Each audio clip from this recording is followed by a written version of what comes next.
morning, students. This is your computer teacher Devdip sir, and I am back with today's lesson that is dedicated towards the revision. Now children, if you check your syllabus nicely, the first chapter that we will be revising, which chapter are we revising today, children?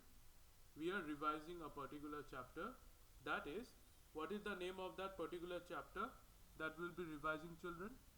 The name of the particular chapter that we'll be revising here is, you can see that places, the chapter that are coming are 5, 6, 7 and 8. Okay, so we'll directly start off from chapter number 5, which is turning on or off a computer.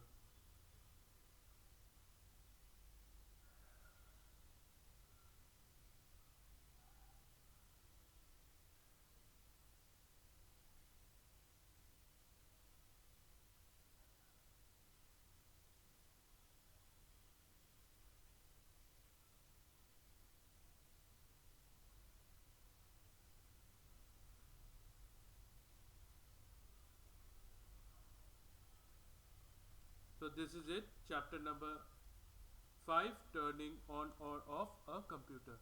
This is the chapter we are going to study today. Now all of us, we already know what computer is and what is the purpose of using computer.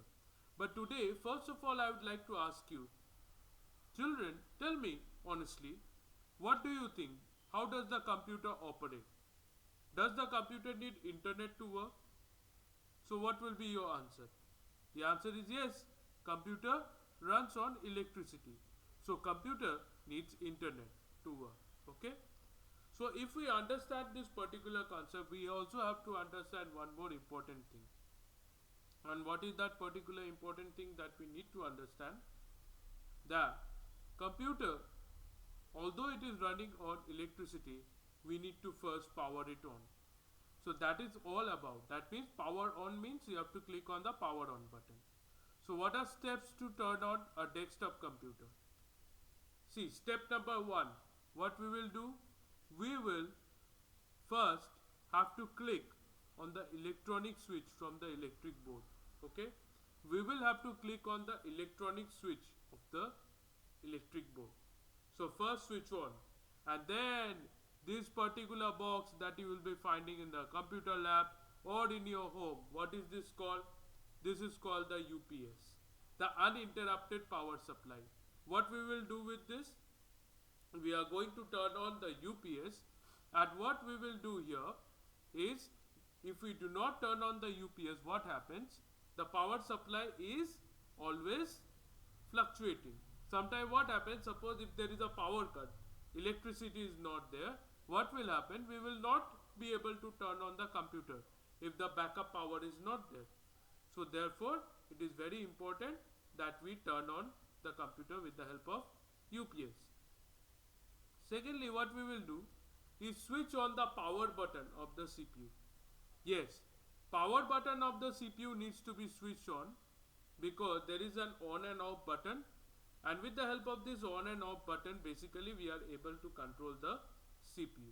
Okay, so very important for us is to turn on and off the CPU.